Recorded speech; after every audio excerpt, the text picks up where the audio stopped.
Perkenalkan, nama saya Andi Saidarika Zulfa, biasa dipanggil Saida atau Ika. Saya berasal dari ilmu politik dan sosial,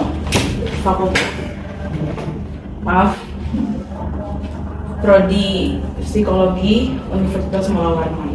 Jadi di sini saya ingin bersosialisasi tentang korupsi untuk pemenuhan ujian akhir semester saya. Jadi ini saya bagikan poster, jadi bisa dilihat.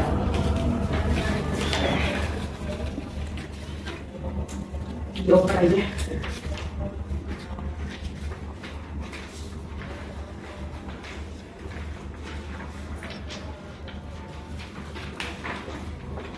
Sudah didapat semua? Ya. Sebelumnya saya ucapkan terima kasih banyak untuk teman-teman semua yang udah meluangkan waktu untuk bisa hadir di sini. Baik, saya mulai. Salah satu ancaman bagi negara itu adalah korupsi. Di Indonesia, tindakan kejahatan korupsi sudah berkembang sejak lama yang mengakibatkan rusaknya sendi-sendi kehidupan berbangsa dan bernegara. Di Indonesia sendiri memiliki lembaga yang bertugas untuk mencegah dan memberantas tindak pidana korupsi, yaitu KPK, Komisi Pemberantasan Korupsi. Tetapi di dalam kehidupan bernegara tidak bisa menitikberatkan kepada satu pihak saja. Kita pun sebagai masyarakat juga tentu mempunyai peran di dalamnya. Sebelumnya ada yang sudah tahu apa itu korupsi? Mengambil hak orang lain sepertinya. Oke. Jadi definisi korupsi menurut Transparansi Internasional.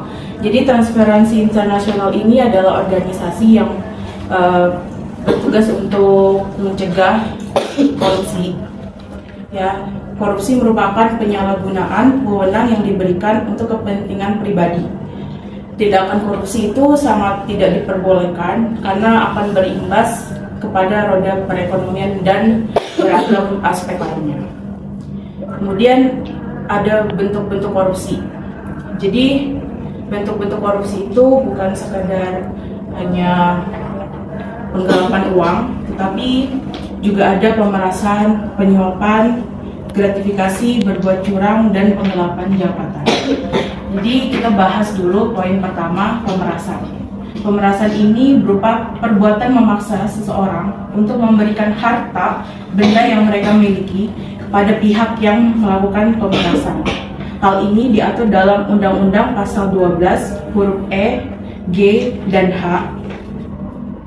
Contoh kasus, seorang pegawai negeri memaksa atau meminta sesuatu kepada masyarakat sebagai penggunaan layanan publik. Kemudian ada penyuapan. Berdasarkan Undang-Undang Nomor 11 Tahun 1980 tentang tindak pidana suap, yaitu tindakan memberikan uang dan barang atau bentuk lain dari pemberi suap kepada penerima suap yang dilakukan untuk mengubah sikap penerima atas kepentingan si pemberi, walaupun sikap tersebut berlawanan dengan penerima. Jadi contoh kasusnya itu ada Bayu menerima uang miliaran rupiah dan kendaraan mewah dari pegawai negeri dengan tujuan tertentu. Kemudian ada gratifikasi. Jadi teman-teman udah tahu belum gratifikasi itu apa? Belum. Nah, jadi gratifikasi itu 11-12 ya sama penyuapan. Cuman gratifikasi ini lebih ke secara tidak langsung kita sadar.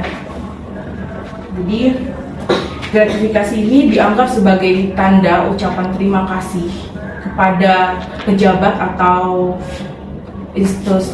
pejabat atau pegawai negeri. Ya. Jadi gratifikasi ini meskipun terkesan sukarela, gratifikasi ini berbahaya sebab budaya pemberian gratifikasi atau suap akan menimbulkan ekspektasi baik oleh agen penerima maupun pemberi. Definisi gratifikasi menurut pasal 12B Undang-Undang Nomor 20 Tahun 2001, gratifikasi merupakan pemberian dan dalam arti luas yakni meliputi pemberian uang, barang, diskon, komisi, pinjaman tanpa bunga, tiket perjalanan, pengobatan cuma-cuma dan fasilitas lainnya. Adapun pengecualian sekaitan dengan gratifikasi ada pada Undang-Undang Nomor 20 Tahun 2021 Pasal 12C Ayat 1. Contoh kasus pada tayangan Tonight Show yang dipandu oleh Vincent dan Desta. Mereka bertemu dengan Bapak Presiden Joko Widodo. Kemudian mereka melakukan sebuah kegiatan acara gitu, dan di ujungnya itu ada kuis. Jadi mereka memberikan hadiah kepada si pemenang kuis itu. Kemudian Pak Jokowi menolaknya karena kan posisinya Pak Jokowi ini kan presiden ya, pejabat negara juga. Jadi ya itu tergolong termasuk gratifikasi karena memberikan hadiah atau barang ke pegawai sipil itu tuh nggak boleh. Kemudian ada perbuatan curang. Perbuatan curang dilakukan dengan sengaja untuk kepentingan pribadi yang dapat membahayakan orang lain. Contoh, di dalam pasal 7 ayat 1 Undang-Undang 20 2021, salah satu contoh perbuatan curang adalah pemborong ahli bangunan yang pada waktu membuat bangunan itu melakukan perbuatan curang secara sengaja. Terus ada penggelapan jabatan. Penggelapan dalam jabatan itu tindakan dengan sengaja menggelapkan uang atau surat berharga, melakukan pemalsuan buku-buku atau daftar-daftar yang khusus untuk pemeriksaan administrasi, merobek dan menghancurkan barang bukti suap untuk melindungi pemberi suap dan lain-lain. Contohnya, pegawai negeri dengan sengaja menggelapkan uang atau surat berharga yang ia simpan karena jabatannya. Kemudian, teman-teman udah tahu belum dampak dari korupsi?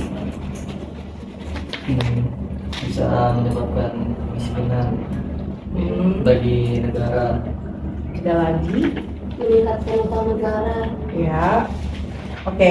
Jadi itu dari segi ekonomi, peningkatan utang negara. Jadi kalau misalnya kita korupsi, itu kan pejabat mengambil hak rakyat kan. Jadi itu tuh termasuk bisa berdampak besar untuk kita.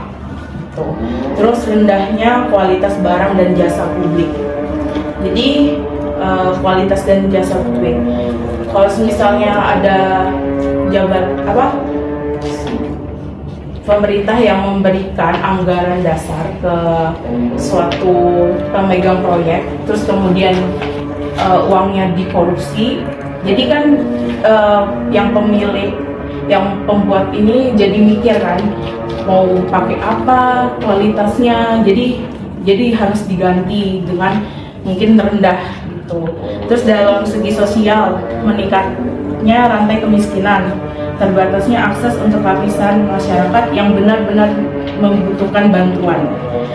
Lalu upaya pencegahan ya, itu ada menanamkan nilai-nilai anti korupsi. Jadi nilai-nilai anti korupsi ini meliputi kejujuran. Jadi kejujuran ini fundamental banget teman-teman buat kita semua, untuk generasi selanjutnya tuh penting banget. Terus selain kejujuran ada kepedulian, kemandirian, kedisiplinan, dan tanggung jawab dan kerja keras. Penanaman nilai-nilai kepada masyarakat luas dilakukan dengan berbagai cara yang disesuaikan dengan kondisi dan kebutuhan masing-masing individu. Penanaman nilai-nilai juga penting dilakukan kepada kita sebagai mahasiswa. Kemudian ada melakukan peningkatan gerakan anti korupsi. Gerakan ini merupakan usaha bersama yang bertujuan untuk menumbuhkan budaya anti korupsi di masyarakat. Gerakan anti korupsi perlu adanya koordinasi jangka panjang terhadap pihak pemerintah, swasta, dan masyarakat. Disinilah peran kita sebagai mahasiswa juga tidak kalah pentingnya. Sebagai mahasiswa kita punya privilege atau hak istimewa, yaitu a gain of change.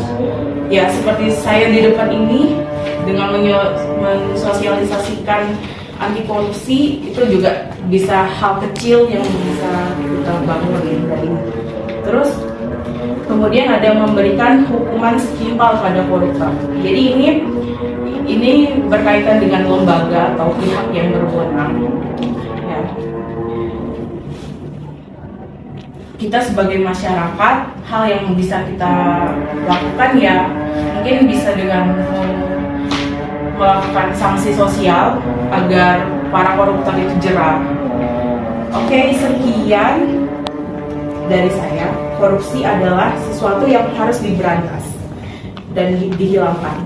Dengan adanya sosialisasi ini atau penyampaian materi saya di depan ini, diharapkan teman-teman mampu membuka kepekaan sebagai mahasiswa terhadap isu-isu korupsi yang jika dilihat mungkin kecil ya, tapi kalau misalnya dibiarkan terus-menerus jadi gede. Jadi kita harus bisa peka terhadap isu-isu korupsi dan jangan sampai kita jadi pelakunya.